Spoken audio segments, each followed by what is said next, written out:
मैं गृह मंत्री से कहूंगा कि बुलडोजर एक खौफ का मामला हो गया है। कानून का राज जरूर स्थापित कीजिए, लेकिन बुलडोजर के नाम पर गरीबों को मत आप डराने का काम कीजिए। अमीरों के जो महल बने हैं गैर कानूनी तौर पर, उन पर बुलडोजर लगा दीजिएगा। तो थी और राष्ट्रीय स्तर पर इसका चर्चा हुआ कि बिहार में जाति आधारित गणना हुआ, लगभग 500 करोड़ नकद और सरकारी कर्मियों के खर्च को जोड़ रहे तो 5000 करोड़ का खर्च हुआ है।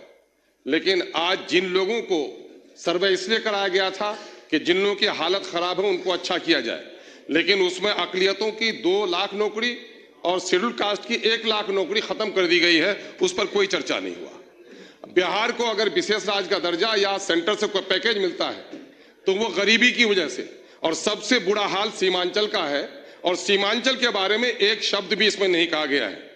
एएमयू और एम्स जैसे संस्थाओं को सीमांचल की जरूरत है, उस पर कोई बात नहीं की गई है। रेवेन्यू में व्यापक भ्रष्टाचार है, पूरे तौर पर रेवेन्यू के कर्मचारी लोगों को लूट रहे हैं। साइकिल, पोशाक, मध्याह्न भोजन सब जोड़ लें, जितना आप देते हैं उससे कई गुना ज्यादा रैयतों से लोग वसूल कर रहे हैं, उस पर कोई कार्रवाई नहीं हो रही है। हेल्थ के मामले में अगर आप देखेंगे, मेरे विधानसभा क्षेत्र और सीमांचल की यही हालत है कि मेरे यहाँ 35 डॉक्टर होना चाहिए 5 लाख आबादी में, सिर्फ 11 डॉक्टर हैं। क्या आज के दिन में भी हमारे साथ यही नाइंसाफी रहेगी? एजुकेशन का हाल चौपट है। यूरिया की कीमत अभी 350 में बैग मिल रही है। आपका सर एक मिनट आपके तरफ से कृपा कीजिए सर। माँ सब बच्चे से प्यार करती है, लेकिन कमजोर बच्चे का जरा ख्याल रखती है। महोदय, मैं आपसे कहना चाह रहा हूँ, सीमांचल कटाव है और वहां पर कटाव के सिलसिले में कुछ भी काम नहीं हो पा रहा है। मैं आपको यह भी कहना चाहता हूं कि इस वक्त कब्रिस्तानों की घेराबंदी बड़ा काम नहीं है, मामला लॉ एंड ऑर्डर को दुरुस्त बनाना है।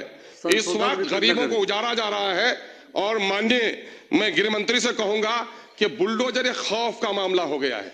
कानून का राज जरूर स्थापित कीजिए, लेकिन बुलडोजर के नाम पर गरीबों को मत आप डराने का काम कीजिए। अमीरों के जो महल बने हैं गैर कानूनी तौर पर, उन पर बुलडोजर लगा दीजिएगा तो यकीनन है कि आपको हम लोग शाबाशी देंगे। लेकिन गरीबों की झोपड़ी को उजाड़ कर, जिनको रोजगार नहीं दे पाए हैं, उनकी वैकल्पिक व्यवस्था कर दीजिए, फिर उनको उजाड़ने, उनको हटाने का काम कीजिए। बहुत बहुत महोदय, आपने समय दिया, उसके लिए बहुत बहुत शुक्रिया।